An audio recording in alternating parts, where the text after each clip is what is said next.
Our gospel lesson today comes from the 12th chapter of John, where Jesus was having to confront an illegal immigrant situation. Now, among those that went up to worship at the festival were some foreigners, Greeks. They came to Philip, who was from Bethsaida in Galilee, and said to him, "Sir, we wish to see Jesus." Philip went and told Andrew. Then Andrew and Philip went and told Jesus, and Jesus answered them, saying, "The hour has come for the Son of Man to be glorified." You may have heard about Max, a Mennonite pastor in Iowa City, who earlier this month was snatched from his home in the early morning hours while his wife Gloria was in the shower and their 4 children were still in bed asleep. He was abducted, not by criminals, nor was he arrested by local police for some egregious crime. Max Villarato was arrested in an immigration sweep that Iowa officials said was aimed at the most egregious criminal elements among the illegal immigrants. Now, what was Max's crime that made the INS pay attention to him? He had applied for an Iowa driver's license. The consoling, reassurance offered to his 4 children, who are now between the ages of 7 and 15, is that if Max goes back to his native Honduras and stays there for 8 years, he can apply to come back to the United States, and he might be approved. All that Gloria has to do is support their 4 children here in the United States for the next 8 years while they all grow up without a father. Now, every case of undocumented immigration is not like Max and Gloria, and every case of deportation is not as silly and unfounded as this one clearly is. And I understand that no government can have totally open borders and still manage their economy and control their crime rate. I'm not saying that illegal immigration is not an issue. In fact, I'm saying that it is an issue. It's an issue that does impact crime rates. It impacts unemployment, our school systems, our tax system, as well as families. And to that point, I would say that it is an issue that we have not dealt with, either with compassion or with what one might call intelligence. There really are very few ethical issues about which our Jewish and Christian heritage is more clear than on the issue of immigration. In the early portion of Deuteronomy, in the giving of the law, in the portion that recites the 10 Commandments, Moses says to the people of Israel in chapter 10 that God is a defender of the weak and that the people of God must be kind and generous with aliens who live among them. And that shouldn't be hard for them to understand because they had a history in their heritage of having lived in foreign lands. And who better than Americans should be able to understand and embody that, because with very few exceptions, our families were all once aliens in this nation. I believe that my first patriarchal ancestor fled from Manchester, England, right after Cromwell fell out of power. But like most white people in America, I'm certain that my family tree is made up of all kinds of Northern Europeans who came to these shores to escape largely economic hardships in England, Ireland, Scotland, Germany, Holland, and Eastern Europe. Our black sisters and brothers generally have a much more ghastly tale of their ancestors surviving the journey here in chains. But as Martin Luther King Jr. said, we all came here in different kind of ships, but we're in the same boat now. We need each other to survive. Our Latino brothers and sisters have a more complicated tale, most of them carrying both the blood of indigenous tribes and the blood of Southern Europeans.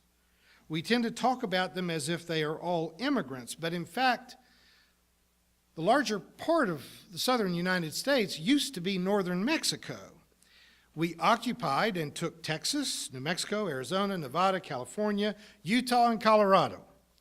In the mid-19th century, our federal government often tried to purchase these territories from Mexico, and Mexico consistently replied, at no price were they willing to sell these territories. So we took them. Abraham Lincoln was a member of Congress when he bemoaned the fact that President Polk decided to use our Army and our Navy to take land that we could not buy. Lincoln said, the president unnecessarily and unconstitutionally commenced war against Mexico. The marching of an army into the midst of a peaceful Mexican settlement, frightening the inhabitants away, leaving their growing crops and other property to destruction, to you may appear perfectly amiable, peaceful, and unprovoking as a procedure, but it does not appear so to us. 150 years later, white Americans look around in these former Mexican states and say, well, how'd all these Mexicans get here? It may not be possible to simply create a unified North America in the way that the European Union seems to be coming together, but something that recognizes the fact that there have not only been 19th century land grabs and deportations, but that we have been a player in the perpetual poverty and violence found in much of Central America. It is the drug trade that fuels the civil war in Mexico, in which more than 40,000 Mexicans have lost their lives in the last decade. Can you imagine death at that level in just neighborhoods, communities, in villages of Mexico, and it still doesn't make it into our newscast with any kind of regularity? The drug money comes almost exclusively from the United States, as do all of the weapons and ammunition. There are 6,000 gun shops in the United States along our border with Mexico. There's only one gun shop in Mexico, only one. So we are financing the Civil War, and we are then selling them the hardware that conducts the war.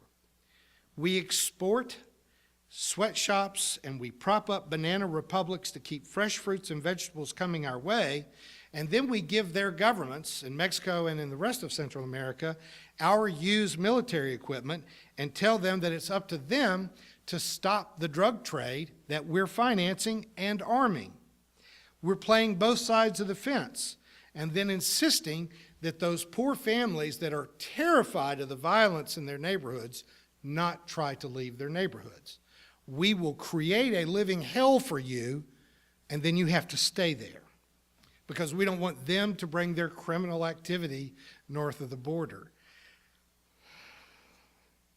And even in that, there's no small amount of hypocrisy. We talk about E-Verify, we do sweeps to gather up and export undocumented workers, but we always manage to turn a blind eye when we need a lot of migrant farm workers to move up the West Coast and the East Coast as the harvesting of crops comes due.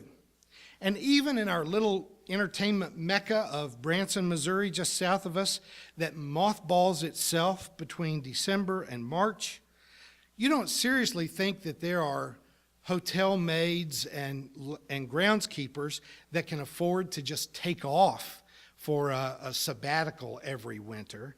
Most of the people that work on the Branson stages are white, but everybody who works behind the scenes is brown. And the farmers and business owners don't ever want that to change. Otherwise, they would have to pay a decent wage and have to comply with employment laws that they now very conveniently ignore. Xenophobes in the Tea Party and the right-wing talk show fearmongers talk about how the undocumented get on welfare, use up taxpayer-provided services, and threaten to cast Democratic votes. But of course, the undocumented cannot get on public assistance, but they are forced to pay into Social Security and Medicare even though they can never draw benefits from what they are paying in. We are forcing migrant farm workers and undocumented workers to subsidize our Social Security and Medicare. Medicare would be broke without the subsidies of illegal workers. And they cannot vote without first obtaining citizenship, no matter how long they live here in the shadows, mowing our grass, nailing in our roofing shingles, making our beds, cooking our food, and harvesting our crops. So behind all of the yelling about building a fence and blocking citizenship is really just smoke and mirrors for insisting that the status quo not be changed. So we keep a cheap labor force that can never go to court because they're not citizens. They can never file grievances against employers that refuse to pay them their salaries or they mistreat or even rape them. They have no access to the government services to protect them. So, folks, it's like, the most common technique of a magician on stage is to get you to look at their lovely, scantily clad assistant or watch a bird they're throwing up into the air, while with their other hand, they're really getting ready to trick you. The same is done in politics, so that a combination of the media with politicians gets you to be mad at someone that offers no threat to you whatsoever, while they are robbing you blind with the other hand. I resist making references to Nazi Germany because unless the thing you're comparing it to rises to the level of trying to murder 6 million people, you really shouldn't wear that analogy out. But if you'll allow me in this one instance to reference the fact that the Nazi Party needed someone to blame for the social and economic woes of post-World War I Germany, and the Jews became the obvious target. Simply by telling lies about them and repeating the lies over and over and over again, people began to actually believe that the reason for their social problems was because of the Jews. The real villains of society are always looking for someone to scapegoat to keep the sheep people bleating about all of the wrong things. Last summer, my second favorite economist, Robert Reich, who comes in right behind Elizabeth Warren, Robert Reich said, "The moral crisis of our age has nothing to do with gay marriage or abortion," and I would add illegal immigration. "The real moral crisis of our age is insider training, obscene CEO pay, wage theft from ordinary workers, Wall Street's gambling addiction, corporate payoffs to friendly politicians, and the billionaire takeover of democracy." Amen. I agree, obviously. It's like the current conservative sandstorm about wanting access to what Hillary Clinton wrote in her private emails, but they will not accept responsibility for what they wrote publicly and sent to the leaders of a foreign government, and most of them signed. Now, I began today by reading a rather peculiar couple of verses from the Gospel of John, and I don't think that this text accurately describes anything that Jesus actually said, but John is writing after the end of the first century, when the fairly exclusive Jesus movement that was a Jewish reform movement is beginning to become a more global religion. And so John is using a literary device in describing this conversation to say that the Jesus movement has application to people all over the world and not just to Jews. The historical Jesus may have been an ethnically very exclusive individual, but he's being interpreted by John as being much more global.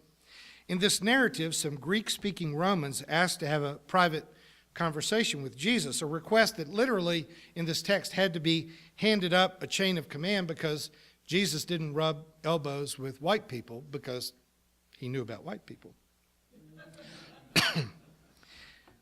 But in the text, it does not appear that Jesus even replies directly to the request. Again, it's a fictitious account, but it says something that seems to our ears to be entirely off topic. Andrew says, "There are some Greeks who want to talk to you," and Jesus says, "The hour has come for the Son of Man to be glorified." The two don't appear to go together. So in the Roger Ray literal translation, this reads, Andrew says to Jesus, hey, there's a couple of white guys that want to meet you, and Jesus says, that must mean it's the end of the world. The fear, xenophobia, paranoia that keeps the world divided into racial, national, tribal, class, and religious warring tribes has to come to an end. And that can only happen when we consistently refuse to be drawn into the prejudice against whoever the real abusers try to scapegoat. And we make a conscious effort to understand one another across racial, religious, class, national, and as hard as it is to do at times, even across political divides. Then the world as we have known it will come to an end. And when that happens, we will have a chance to see not only the Son of Man, but all the sons and daughters of all the men and women have a chance to be a truly unified world.